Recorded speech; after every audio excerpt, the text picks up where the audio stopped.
हनुमान जी भगवान कल के आदि भगवान जी जिसे तुसी डबोई है ना उसे कोई जम्मिया नहीं तारना तो जिंदगी च नहीं तरी सकता।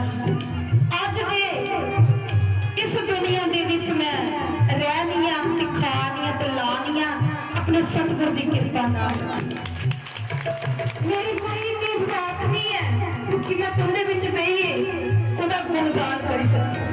ये सिर्फ एक मेरी जीव ही ला दिया है शब्द ते मेरे सतगुर दे उन्होंने रहमत बरसी है मेरे ते उनकी शक्ल छाया मेरे सिर ते है ते मैं तां अज तुंदे विच बैठिए उनका गुणगान करानी है।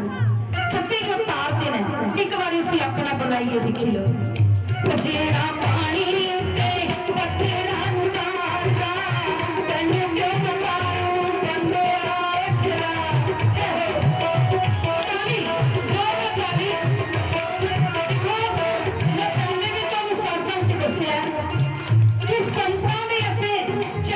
नमस्कार करके मत्था लाइए सारे मत्थे दी तकदीरां बदल जानियां ते जे सत्संग च बहिए ताड़ी मार के ते सारे हत्थां दी लकीरां बदल जानियां।